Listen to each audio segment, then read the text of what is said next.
Muchas gracias, Nerea. Seguimos. En el libro Monólogos de la vagina hay un poema titulado Mi vagina era mi aldea. Y está escrito a partir de los testimonios de mujeres bosnias. Refleja de una manera insuperable cómo en contextos de conflicto el cuerpo de las mujeres se convierte en campo de batalla y cómo esa doble agresión condena a las mujeres al exilio de sí mismas. No voy a leerlo entero porque es muy largo, os lo recomiendo para casa, para este fin de semana, pero sí quiero leer los primeros y los últimos versos.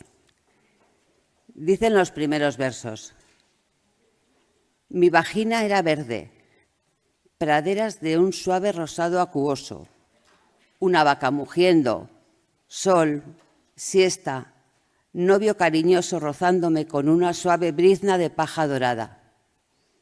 Bonito, ¿verdad? Y los últimos versos dicen: mi vagina, una aldea de agua, mojada y viva. La invadieron, la masacraron y la quemaron. Ahora no la toco, no la visito. Ahora vivo en otra parte, no sé dónde. Norma, que estuvo ayer con nosotras, es psicoterapeuta feminista con muchos años de experiencia. Realiza asistencia técnica a organismos nacionales, internacionales e instituciones para la elaboración de políticas contra violencias machistas e imparte cursos sobre intervención en crisis en casos de violencia sexual. A través de su ponencia El trauma de la violencia sexual en contextos de conflicto y o desarraigo, nos acercará al trauma, que es la inscripción del hecho en el psiquismo. Vivir una agresión sexual es un hecho traumático cuyo impacto depende de muchas cuestiones: del hecho en sí, de las condiciones en que ocurrió, de la manera en que se pudo o no se pudo contar, de la respuesta del entorno, de las creencias, de la culpa y de la vergüenza sentidas, de la rabia, del silencio o del grito. Norma, cuando quieras.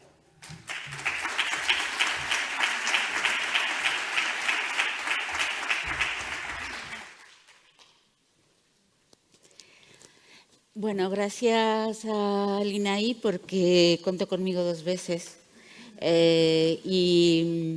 Bueno, quiero hacer genealogía con lo que venía diciendo Nerea, o sea, seguir un poco y desarrollar algunas ideas que ya mencionó. Al hablar de la violencia sexual ya como trauma, o sea, ¿cuándo se convierte realmente en un trauma complejo? Ayer yo hablaba de la terapia de lo complejo, pero hoy quiero hablar del trauma complejo a través de 2 realidades que lo viven mujeres en situaciones muy concretas. La una es el contexto de guerra y la otra es la migración. Seguro que una me come a la otra, pero ya me intentaré regular. Voy a hablar de, como decía ayer, el trauma no es el hecho en sí, sino su inscripción en la psique, pero la violencia sexual, el contexto o la respuesta del entorno son muy importantes, además, cuando nos detenemos en ese contexto. Y el contexto de guerra es un contexto muy, muy particular.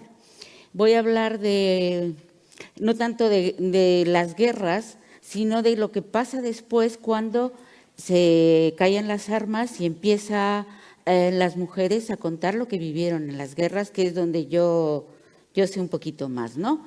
También voy a hablar de lo que sería cuando migran y llegan aquí mujeres cuya migración no viene precedida de un proyecto económico, sino de un exilio, de una persecución, que tiene también una diferencia cuando la migración es económica, ¿no? Voy a ver si todo esto me da tiempo de hablarlo, ¿eh? Bueno, yo viví en El Salvador a partir de que se firmaron los acuerdos de paz en 1992, después de una larga guerra civil que las salvadoreñas, igual que los salvadoreños, pensaban que iba a durar muy poco, unos meses, porque venían de la experiencia nicaragüense Entonces se apuntaron a la guerra muchísimas mujeres. De hecho, ya desde siempre se decía que en el FMLN, en el Frente Farabundo Martí para la Liberación Nacional, era el ejército guerrillero en el que más porcentaje de mujeres hubo, más de un 30%. Luego los estudios nos han dicho que incluso más, ¿no? Llegó a un 40% de participación de las mujeres en esta guerra. Y hablando con ellas de su participación en la guerra y después, cuando terminó la guerra y empezó la construcción después de la paz, cuando Nerea decía que no podemos escuchar, en un congreso que hicimos, quienes trabajábamos con mujeres, recogiendo testimonios de mujeres en guerra, compartíamos lo enfermas que nos poníamos. Yo ahora ya estoy un poco más curada, en ese entonces era más joven, y el cuerpo se me llenó de llagas, oyendo testimonios, ¿no? La piel se me llagaba, oyendo testimonios de las mujeres víctimas de guerra. Hacíamos lo que podíamos, tratábamos de escucharlas, pero es muy duro escuchar no solo lo que te han hecho, sino lo que tú te has visto obligada a hacer, que eso es lo que las mujeres nos decían constantemente, ¿no? Porque la guerra tienes una ideología y eso es lo que te defiende, pero la guerra te obliga a hacer cosas que no quieres recordar. Y a veces eso es un olvido que ayuda porque te has puesto en unos lugares donde jamás te imaginaste que tenías que hacer y donde tienes que matar tú, no solo te tienes que defender, ¿no? Entonces, todo eso es difícil de decir y difícil de escuchar. Yo recuerdo el día que yo hice crack, lo recuerdo perfectamente porque estaba debajo de un árbol a pleno sol salvadoreño, que igual aquí no lo conocemos, pero cruje y quema, con una mujer sentada en el suelo de tierra, porque no había ni siquiera dónde sentarnos. Y yo le decía luego a mis compañeras, para esto no nos preparó Freud, para estar sentadas oyendo todo lo que esa mujer había vivido, ¿no? Y bueno, lo que nos pasa a quienes escuchamos también tiene que ser objeto de atención, ¿no? Y de cuidado, porque ser el recipiente de historias tan terribles también necesita que tú estés preparada para hacerlo, para digerirlo y que tu propia resistencia, como tú lo señalabas, no te impida que la otra mujer te tenga que cuidar. Pero esto es así porque la guerra es locura. O sea, locura no en el sentido psiquiátrico, sino en el sentido social, ¿no? De que se rompen todos los límites. Y yo traía hoy aquí unas ideas porque el informe de la Comisión de la Verdad en El Salvador se hizo en 1993, de la locura a la esperanza, y el informe de la Comisión de la Verdad de Colombia se hizo en 2022. Y en ese tiempo, ¿qué ha pasado? Han pasado muchas cosas, pero entre otras la lucha feminista. Y en el informe de la Comisión de la Verdad de El Salvador no se recogió la violencia sexual que sufrieron las mujeres. Y no se recogió como crímenes de guerra conscientemente, no es que se les olvidara, es que conscientemente la Comisión de la Verdad que se formó después de terminada la guerra consideró que no eran los casos suficientemente representativos. Se presentaron 40 casos, O sea, imagínense en el momento, en los años, las mujeres que ya se atrevieron a hablar de esa violencia sexual que habían vivido. Y bueno, el criterio de la representatividad es un cuento patriarcal, porque investigó otros hechos que eran individuales, paradigmáticos, señalaban ellos, en la represión que se dio en la guerra, pero la violencia sexual no. Todo lo contrario de la Comisión de la Verdad de Colombia, que sí recogió la violencia sexual durante la guerra y por todos los agentes que participaron en la guerra, no solo el ejército, sino también los paramilitares y también las FARC, ¿no? Los frentes guerrilleros, digamos, recogió toda la violencia sexual.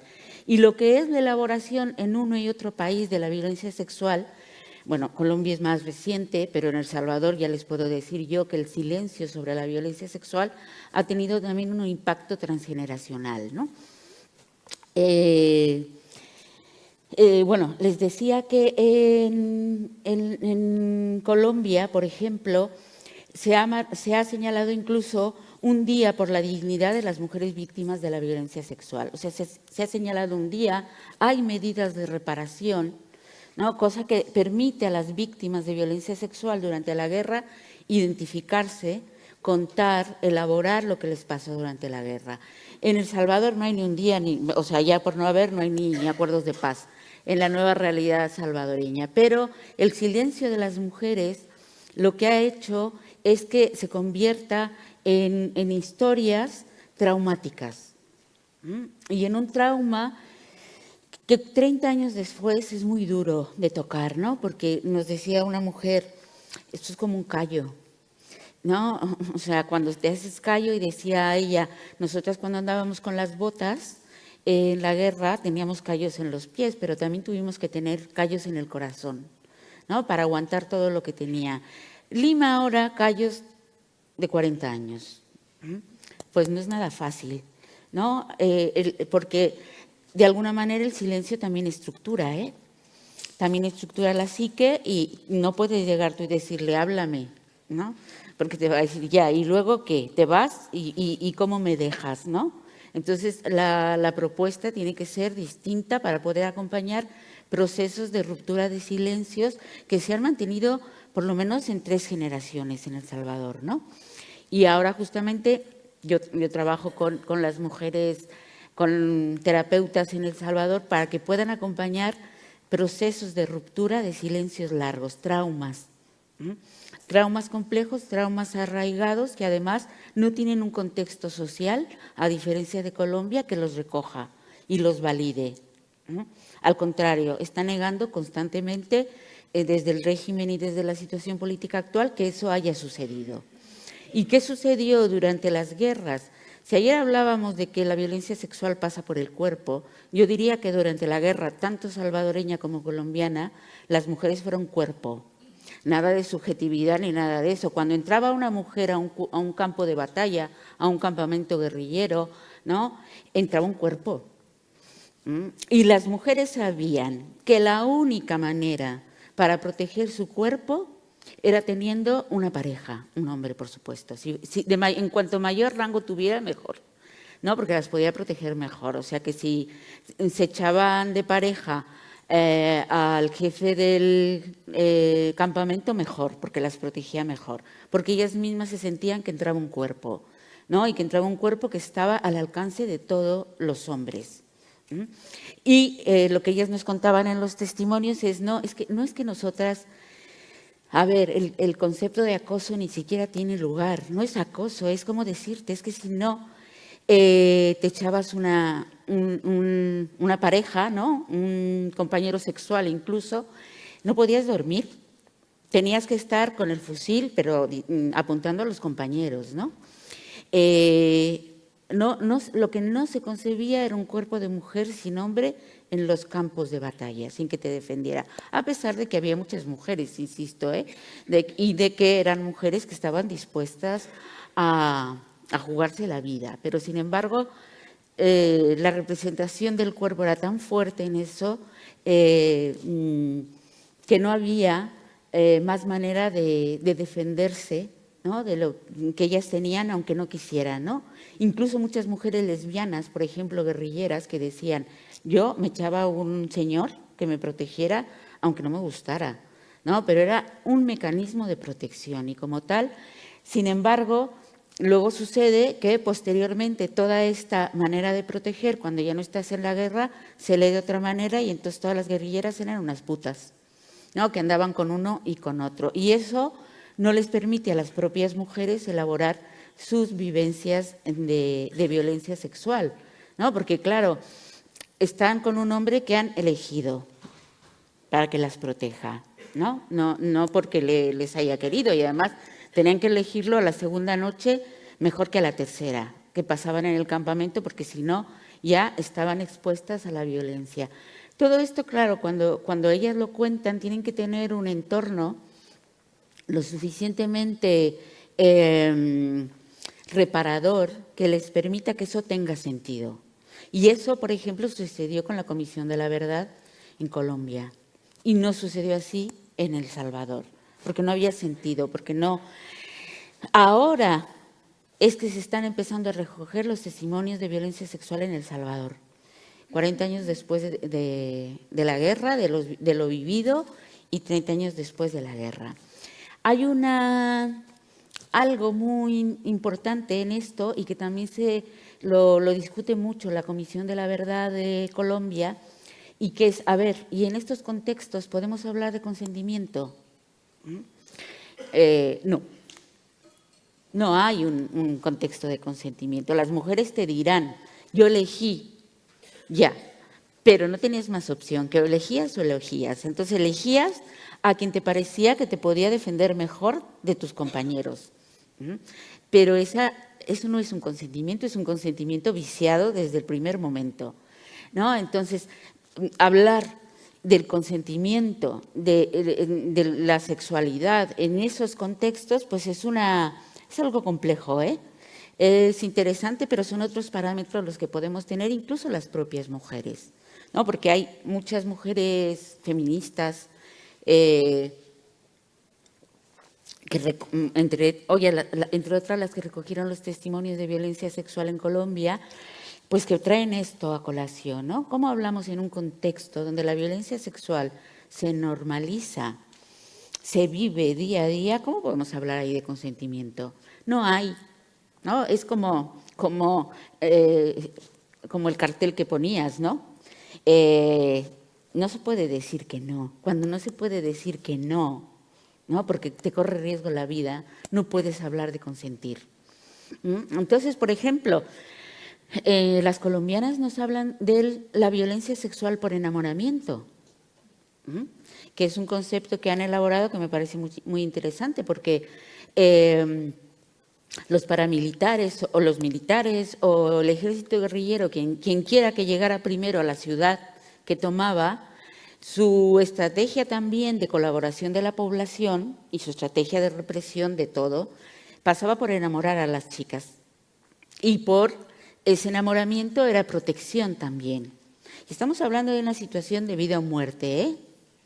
Entonces, las chicas jóvenes sobre todo se enamoraban, estaban con ellos, pero después se daban cuenta de que no era una relación igualitaria, desde luego que no, pero tampoco recíproca, que el enamoramiento era una estrategia también de dominación, ¿no? Entonces, elaborar todo eso, al mismo tiempo que el discurso feminista nos pone el acento en el consentimiento, pues requiere que le demos una vuelta, pero siempre situándonos en el contexto, O sea, a mí me parece que cuando hablamos de estas situaciones tenemos que ponernos en una situación de lo que significa pelear por tu vida, literalmente, ¿no? Y entonces los conceptos toman otra dimensión y el concepto de consentimiento toma otra dimensión muy distinta a lo que podemos vivir aquí.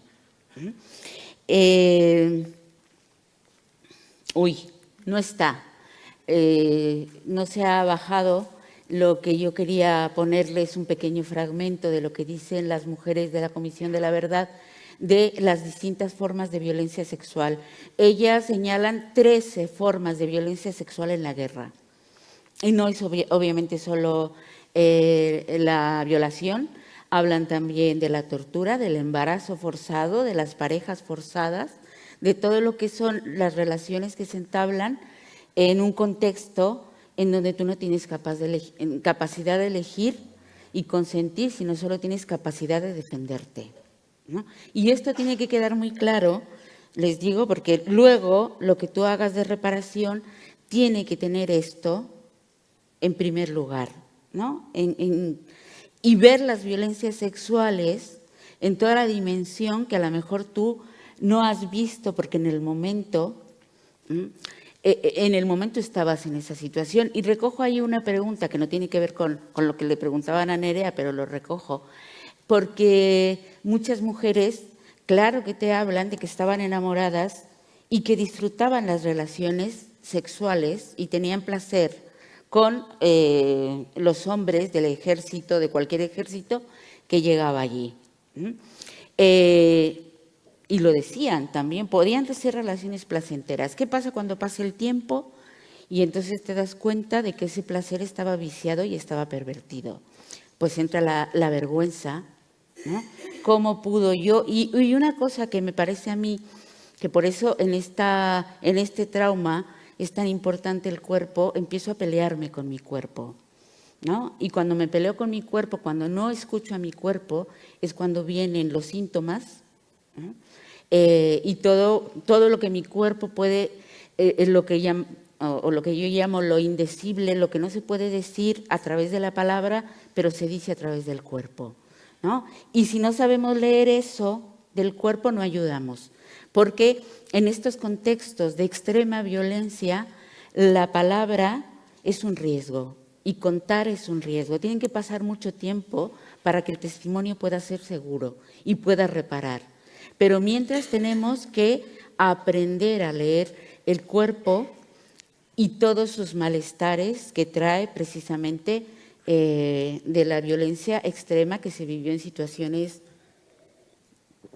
de guerra, ¿no? Y el cuerpo dañado de esa manera da muchos síntomas, todo tipo de síntomas que las mujeres, el entorno, el cuerpo médico, que tiene el poder de diagnosticar, el cuerpo psiquiátrico, que tiene el poder de diagnosticar, le da un nombre y una pastilla.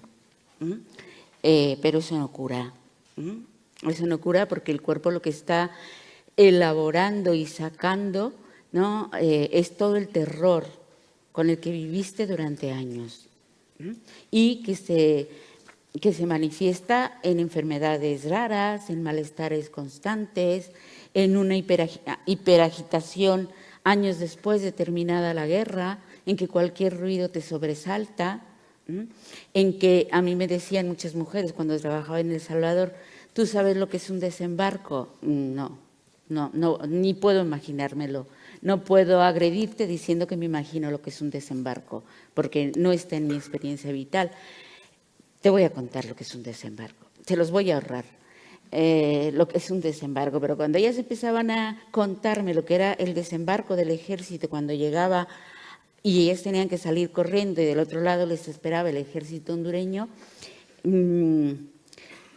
bien, me transmitían su terror, su síntoma. Luego me decían, he dormido bien anoche, gracias. Yo no, bueno, eso no se los decía, ¿no? Pero eso es lo que tenemos que ver cuando abrimos. Y yo puedo entender que haya gente que te dice, hay mucha gente que dice, yo no abro eso ni por el forro. No tengo herramientas para poder abrir eso y ¿qué hago? ¿Cómo me quedo yo también cuando todo eso se me ha venido a mí? Yo creo que tenemos que tener derecho a no abrir, a no cerrar, o sea, a escuchar pero no indagar, ¿no? Si no nos creemos capaces de sostener eso, ¿no? Y de poder, además, hacer algunas devoluciones que puedan ser reparadoras, ¿no? En todo este contexto, que es un contexto que no, bueno, salvo para las que la hayan vivido, yo no lo he vivido, he tenido que aprender a cómo hago cuando me cuentan torturas, cuando me cuentan cosas terribles, y he tenido que aprenderlo para poder ayudar, pero creo en el derecho de quien no se sabe qué hacer con un trauma, porque ahí es el trauma, a no querer abrirlo, ¿no? Eso cuando hablo de lo que sería la violencia sexual en guerra. Permítame cambiar ahora de siglo y de escenario y hablar de qué pasa con la migración y la violencia sexual hacia las mujeres, contra las mujeres migradas. Que de nuevo aquí tenemos un cuerpo, Y voy a insistir en el cuerpo porque, por más lista que sea yo, quienes no me oyen hablar y me ven en la calle, no ven una chica lista, ven un cuerpo racializado. Y por tanto me tratan como tal. Y ya puedo yo llevarme la autoestima de los aplausos que ustedes me dan, que les da igual, ¿no? Al racismo le da igual, lo que ven es un cuerpo racializado al cual pueden agredir, ofender tranquilamente, ¿no? Entonces, por eso, cuando hablamos de la migración es muy distinta también de la racialidad, ¿no? O sea, hablamos de la migración, pueden migrar mujeres de cuerpos no racializados, ¿no? Y ahí tendrán un sufrimiento,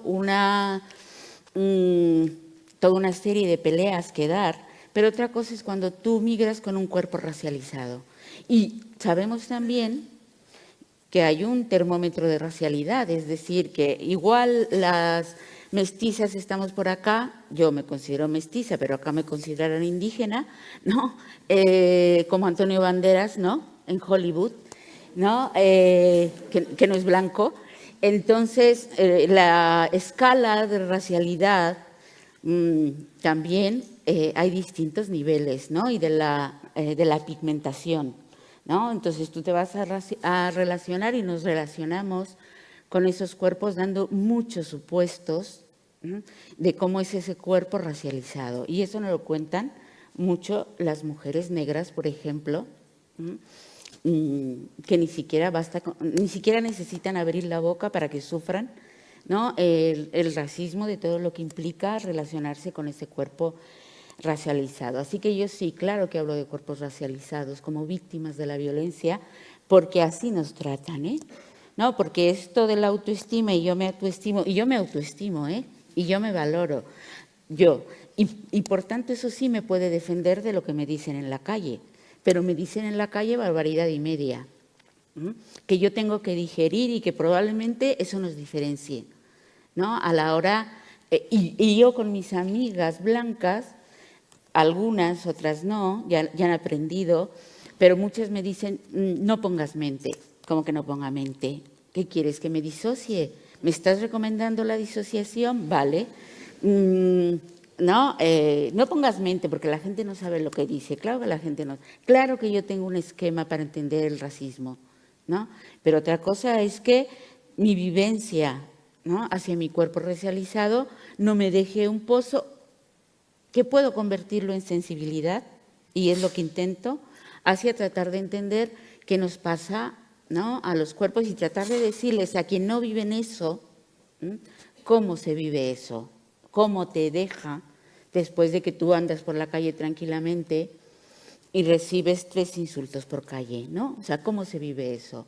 Y una cierta disociación tenemos que hacer, ¿no?, para no estar, si no quieres estar peleando totalmente. Y quiero traer aquí un pedacito del testimonio de Lidia Cacho, que igual les suena. Lidia Cacho es una feminista mexicana que tuvo que exiliarse por la persecución que hacían precisamente por denunciar la violencia sexual en la infancia, y con gente muy poderosa, con hombres muy poderosos, y que está aquí, y ella dice: el exilio me ha enfrentado a una España que desconocía, a pesar de que llevaba más de 20 años viajando al país ibérico a recibir premios, dar conferencias, másteres de periodismo, de género y capacitaciones para casas de acogida. Ahora que soy ciudadana desterrada por la mafia mexicana, descubro el poco valor amoroso y presencial que la mayoría de las personas españolas da a la familia nuclear, a la familia extendida. Extraño la dulce amabilidad y cortesía de la gente de latinoamericana. Sí, yo también. Me sigue sorprendiendo la agresividad intrínseca en el lenguaje cotidiano, la normalización de un lenguaje sexualizado y violento, y no entiendo por qué se quejan todo el día con la cantidad de privilegios que tienen en España, ¿no? Y ahí nos ponemos en un lugar que a veces es incómodo, cuando hablamos de los privilegios de las mujeres con las que luego hacemos lucha feminista. Eso nos puso a nosotras, por ejemplo, en la última huelga del 8 de marzo en Bilbao, y en Bilbao, que es donde yo vivo, cuando las mujeres migradas decidieron no ir a la huelga. Las mujeres migradas y una parte de las mujeres trabajadoras de hogar, otra parte decidió sí. Y hablar de los privilegios entre nosotras a veces cuesta un poco y nos pone en un lugar incómodo. Pero las mujeres trabajadoras de hogar nos decían: ¿cómo voy a hacer yo huelga? Porque mi salario es de día a día. El día que no trabajo no tengo. Entonces, nos van a donar el salario, las que tienen un salario, que a lo mejor ese día no cobran, ¿no?, pero van a cobrar los otros días. Bueno, En mi propia asociación tuvimos momentos muy incómodos con esto, con quien decidimos no hacer huelga, por sentirnos más identificadas con el discurso de las mujeres racializadas. Y este es un libro que hicimos de recoger testimonios de mujeres feministas, no mujeres que migraban por un proyecto económico, sino que se exiliaron, ¿no?, por persecución, entre otras cosas, por su feminismo en Centroamérica, y cómo viven la experiencia migratoria y aprenden a sobrevivir a la violencia sexualizada, a la violencia sexual, no solamente como la agresión o el toqueteo, sino yo rescataría aquí a todo lo que conceptualizaron las colombianas de las distintas formas amplias de violencia sexual y cómo se enfrentan ellas, luchadoras feministas, a un país en donde me desempoderan, dice. Y Silvia, la nicaragüense, que dio su testimonio, una nicaragüense para este libro, decía: yo me descubrí nicaragüense en Bilbao. Antes no era nicaragüense, antes era. En Nicaragua era. No, tenía que estar yo constantemente haciendo identidad. Y sin embargo aquí tengo que hacer identidad porque la afuera me obliga también a hacer constantemente la identidad, porque lo primero que nos preguntan, ¿de dónde eres? Yo digo, de Bilbao de toda la vida. Y es verdad, porque toda mi vida aquí he vivido en Bilbao, o sea que soy Bilbao de toda la vida, ¿no? O sea, no miento, pero no les hace gracia a muchos, ¿no? No, de verdad, ¿de dónde eres, no? Dónde nací es otra cosa, que si me lo preguntas a lo mejor te lo quiero contestar, ¿no? Pero una es de dónde está en ese momento. Pero como, insisto, cuando ven nuestra cara, nuestro cuerpo, lo primero que te preguntan es eso. Y eso nos da más definición a veces de lo que quisiéramos, ¿no? Para enfrentar, y a veces, decían las mujeres de este libro, a veces no nos queda más remedio que refugiarnos entre las iguales nacionales, aunque en nuestro país de origen no tuviéramos nada en común, Y resulta que aquí nos tenemos que juntar porque nos obligan a ser nicaragüenses. Y esa es una forma también en que vamos aprendiendo y entre nosotras vamos digiriendo la violencia sexual que vivimos, ¿no? La violencia esa sexualizada, los comentarios sobre nuestros cuerpos de todo tipo, O sea, tienes que tolerar la gordofobia, porque somos más redondas. ¿Qué le vamos a hacer? ¿No? Por más que nos pongamos a dieta, pues tenemos esas formas, porque somos de otro color, porque ya se nos atribuye, a mí me suelen decir, con ese tonito dulce que tienes, y ya imaginan cosas sobre mí, ¿no? Pero también imaginan cosas sobre tu cuerpo y todo el tiempo se están relacionando con tu cuerpo de una manera sexualizada, ¿no? Cuando entras en contacto en algunos sectores o con algunos hombres, ¿no? O sea, la violencia sexual es una mirada, en este caso. Lo que las mujeres migradas, racializadas vivimos es una mirada constante que sexualiza nuestro cuerpo y lo pone a disposición de las miradas. Yo suelo contar la primera vez, Bilbao es un pueblo, perdónenme las de Bilbao, pero yo vengo de la Ciudad de México. Bilbao es un pueblo, además un pueblo que en ciertos barrios es muy pijo, ¿no? Y bueno, uno aprende a moverse en la tranquilidad también de lo que da moverse en esos pueblos pequeños, Y yo suelo moverme muy tranquila, por tanto, no levanto defensas cuando me dicen puta por la calle, y me lo dicen, ¿no? Y entonces recuerdo además que una vez que me dijeron en un semáforo de un barrio muy pijo, colombiana puta, ¿cuánto cobras el polvo? Y yo pensé, ¿es a mí? ¿Es a mí? Sí, era a mí, ¿no? Primero, colombiana, bueno, decidí ir a pedir mi nacionalidad colombiana, ¿no? Puta. Y yo después entendí que el hombre me estaba proponiendo una transacción sexual. Yo tan lista no me di cuenta de eso en el momento, ¿no? Porque no voy preparada para la violencia sexual cotidiana que tenemos que sufrir desde nuestros cuerpos. Y yo creo que eso es importante cuando veamos cómo a las mujeres que vienen con una expectativa política Muchas veces la sociedad les devuelve una y otra vez un rechazo, una mirada sexualizada, violenta, como para a veces ser comprensiva, ¿no? Por último, también quiero hablar de la violencia sexual a mujeres inmigrantes del sector de los cuidados, porque creo que también es un tema político importante en donde se mezcla sexismo y racismo. Y no sé, se entremezcla, no sé qué es primero, qué va después. Yo creo que ahí hacen un buen matrimonio, el sexismo y el racismo, ¿no? Solo un dato, porque esto lo hicimos en Guecho, ¿no? El municipio del Estado español en donde más mujeres trabajadoras de hogar hay, porque hay mucha pasta, ¿no? Porque hay mucho dinero. Y nos pidió el Ayuntamiento de Guecho que viéramos cómo era la situación de las mujeres de Guecho, trabajadoras de hogar, después de la pandemia. Cómo habían vivido la pandemia. 69% de las mujeres de Guecho que entrevistamos estaban en régimen interno.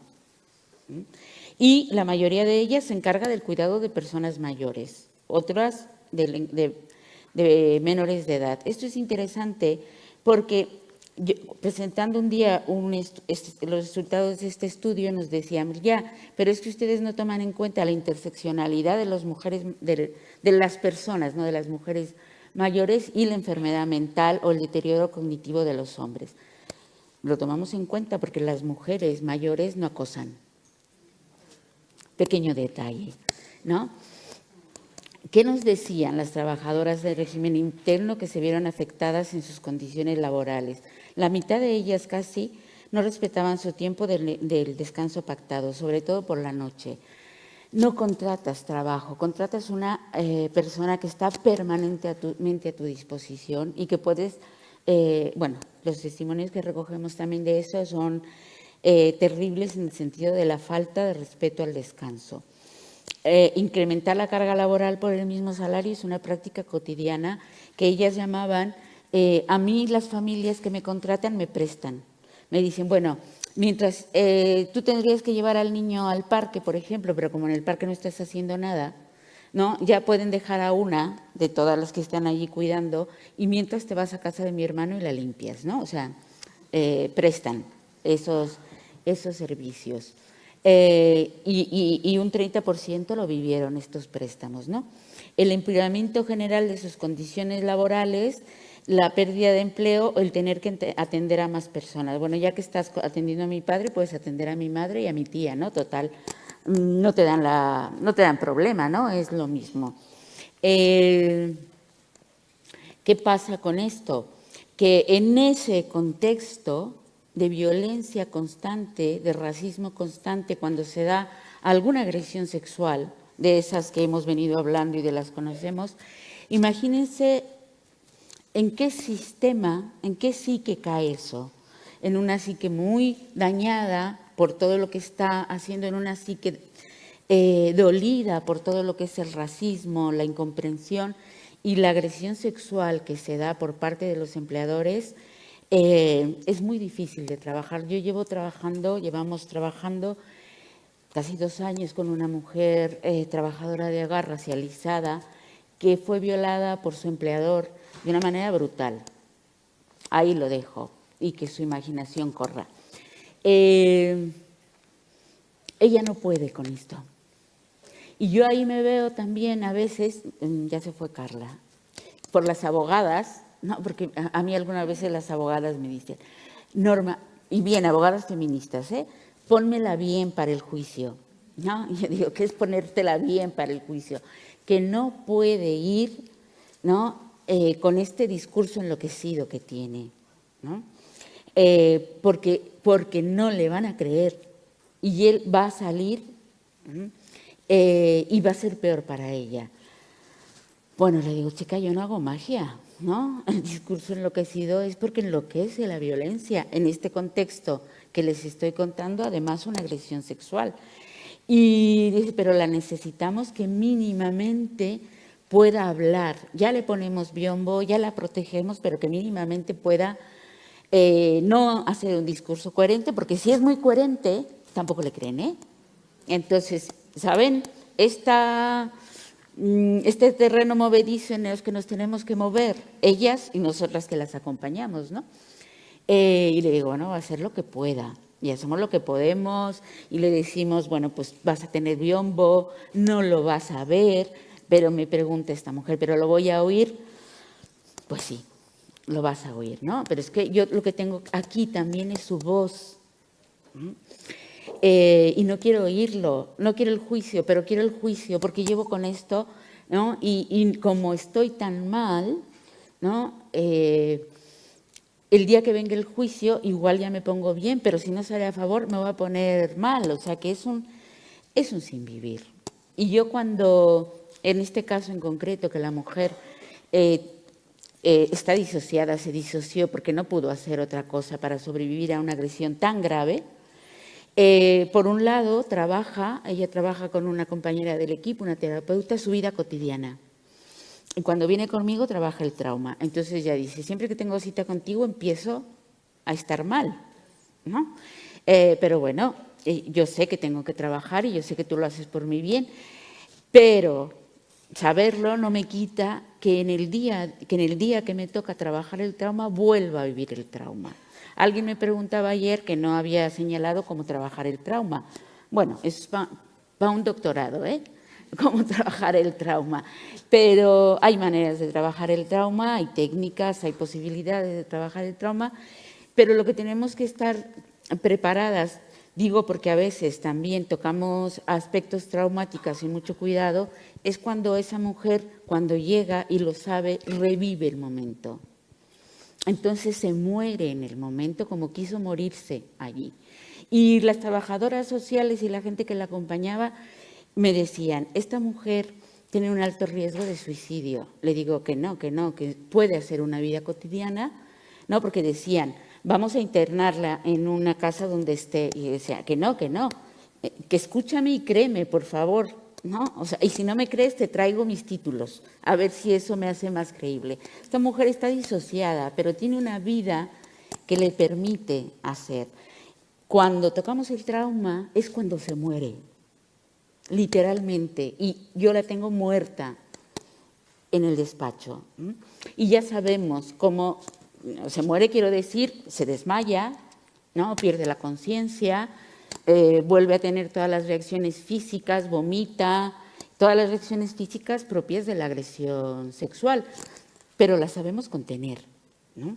No nos asusta, la podemos sacar, claro, tenemos que prepararnos para una sesión larga de 2 horas, 2 personas que podamos acompañarla allí, y la vamos sacando poco a poco y ella sale y cada vez sale más rápido, ¿no? Entonces, pero no confundamos con el hecho de que en la disociación hay una parte de ti que se muere, pero hay otra parte que vive y eso es lo que nos hace trabajar también con las mujeres, porque hay una parte fuerte.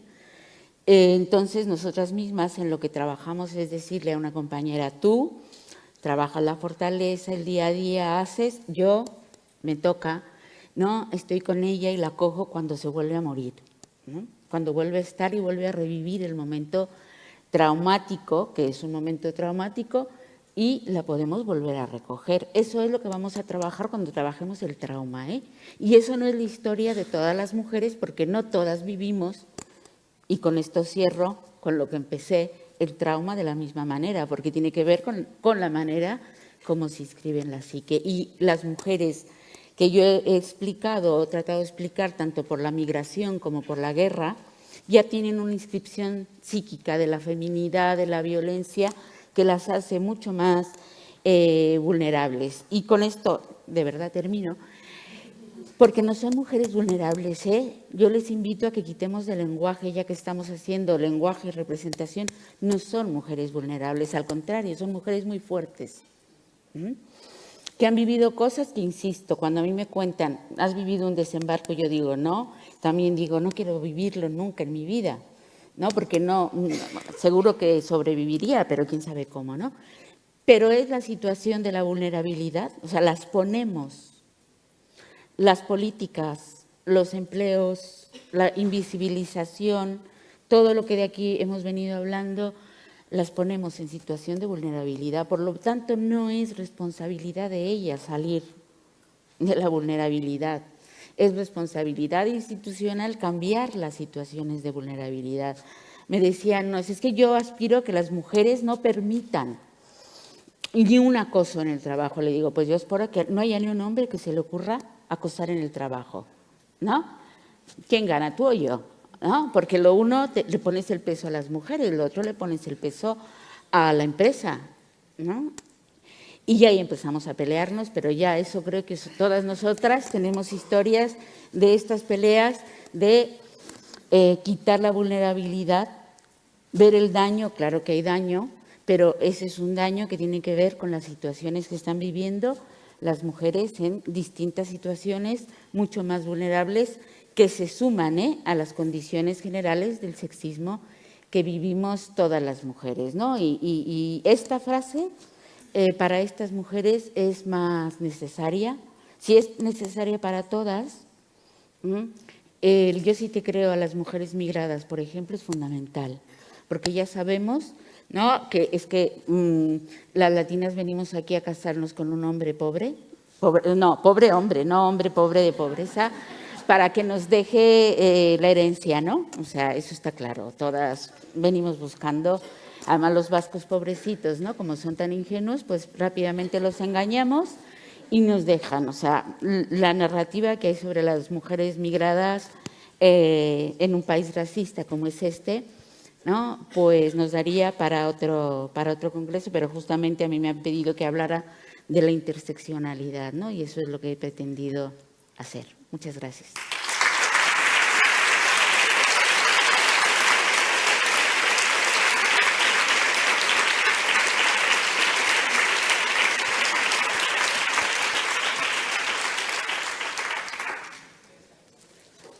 Adelante.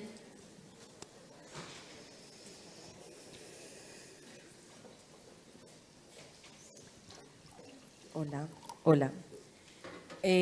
Bueno, más que una pregunta es compartir.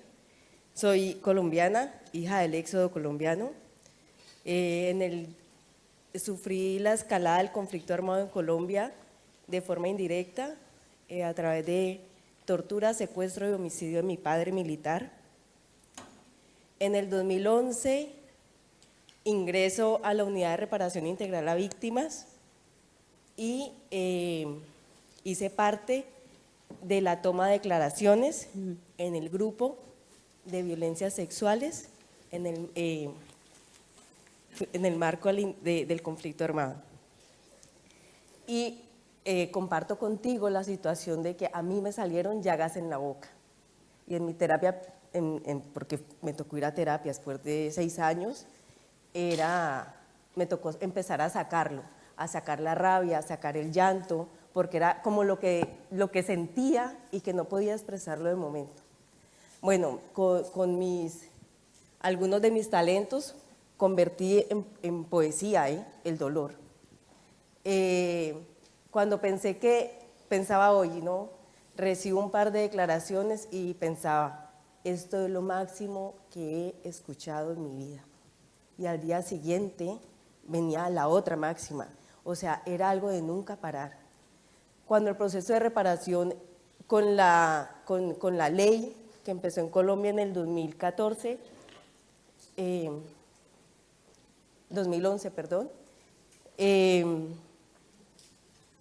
ya en el registro de víctimas habían entre 40 y 50 declaraciones por delitos contra la integridad sexual.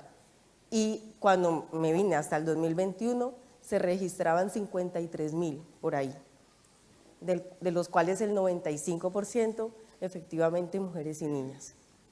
Y no solo lo que decías, que después se desarrollaron unos hechos victimizantes dentro del marco de las violencias sexuales, que no solamente era la violación, sino los niños y adolescentes nacidos en el marco de ese conflicto, de los abortos que les provocaban a las mujeres y de todo esto que ocurría, porque la mujer era, pues como bien lo has dicho y bien pues lo hemos sabido a través de los contextos de guerra, los cuerpos de las mujeres han sido utilizados como arma de guerra, porque es la forma de romper el tejido social de la forma más fuerte e imponente que tiene pues toda esta estructura de violencia. Eso era lo que quería compartir. Gracias.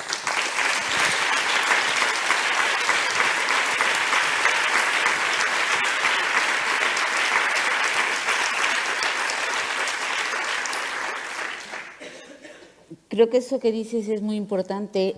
No en todas las guerras se ve así, pero se ve claramente, por ejemplo, en Guatemala también, ¿no? Cómo las violaciones en poblaciones indígenas lo que pretendían también era romper el tejido social, ¿no? Porque las mujeres indígenas violadas eran rechazadas por sus propias comunidades, ¿no? Y los embarazos, porque querían, y al igual que en la guerra de Bosnia y en otras guerras, que esos bastardos, comillas, comillas, no lo digo yo, lo recojo de cómo se dice, van a destruir el tejido social de esa comunidad. Por eso creo que cuando Rita Segato, y lo ha dicho ella varias veces, habla de feminicidio, no es por feminizar el homicidio, no, sino por hablar de genocidio de las mujeres.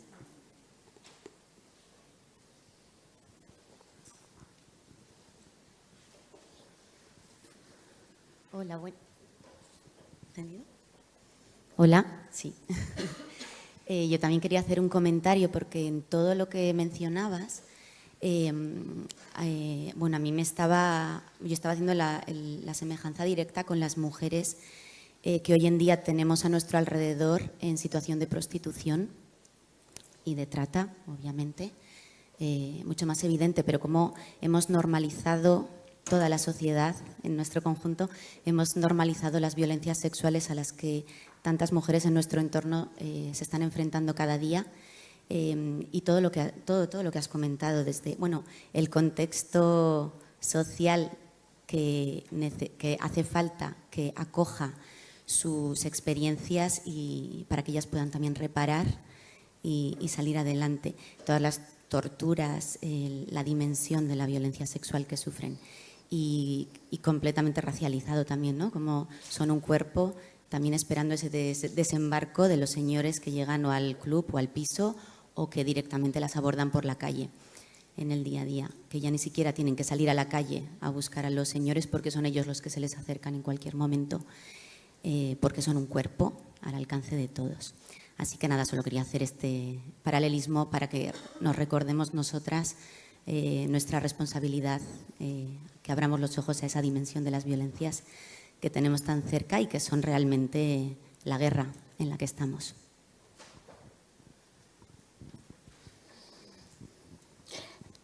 No me gusta ponerle guerra a lo que no es guerra. O sea, las guerras son las guerras, ¿no? Y yo he trabajado con víctimas de guerra. Las situaciones de trata son situaciones de trata. Digo yo, ¿no? Porque las situaciones me parece que las podemos abordar mejor. Claro que el lenguaje, y yo también lo hago a veces, depende con qué público, nos permite usar los paralelismos. Pero las guerras, o sea, las guerras donde te juegas vida o muerte con armas, ¿no? Que eso es lo que caracteriza a las guerras, donde tienes las bombas, las minas, o sea, la guerra es otra cosa, ¿no? Lo que tú estás señalando, ¿no? Creo que es un fenómeno que tenemos que analizar y que seguro que vamos a encontrar algunos paralelismos, pero más nos vale, o por lo menos yo cuando trabajo desde lo interseccional, no quiero ver generalidades, quiero ver particularidades, ¿no? Entonces, sí, las mujeres migradas hablan de la guerra contra mis cuerpos. Yo no es que les corrija, es la manera como van elaborando, ¿no? Pero luego también como creo yo mucho en la sanación, en la buena sanación, en el trabajo de elaboración y de reparación a partir del contexto directo, ¿no? De lo que estoy viviendo sin minimizarlo y sin exagerarlo. La situación que viven las mujeres, todas las mujeres en violencia sexual ya es lo suficientemente grave como para que no necesitemos compararlo con otras situaciones, ¿no? Y en cambio, si veamos las particularidades, ¿no? Incluso las particularidades de las distintas guerras, porque yo creo que eso nos permite ayudar mejor a las mujeres. Yo siempre lo veo desde esa perspectiva. Es mi trabajo y es mi deformación, si quieren, en la visión. Yo pretendo hacer análisis útiles para poder ayudar a las mujeres lo mejor que pueda.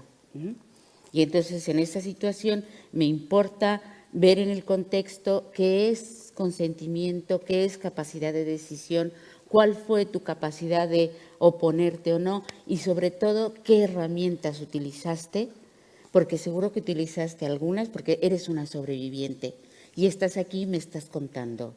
Lo que pasa es que hay tanto contenido que ni siquiera te permites ver cómo has sobrevivido a ello. Y a mí me interesa, además de que me cuentes el contexto y que desgastes emocionalmente el trauma, me interesa ver cómo sobreviviste, porque mi trabajo también consiste en ampliar todo lo posible esas estrategias que tú utilizaste instintivamente, que tú utilizaste porque tu cuerpo te las, no, porque corriste, porque hiciste, porque te enfrentaste sin valorarlo, y me interesa mucho, creo que es el trabajo feminista de reparación, potenciar la fuerza que tú tuviste, aunque sea así de pequeña, ¿no?, para llevarla de 1 a 10 a 100 y que puedas recuperarte, ¿no?, para hacer eso. Entonces, por eso es que yo me gusta más trabajar desde los contextos muy concretos,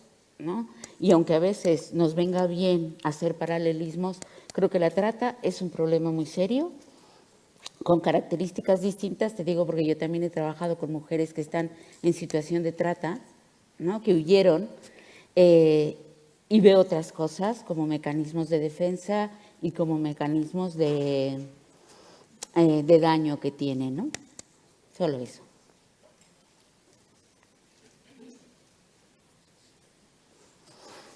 Ya, bueno, muchas gracias.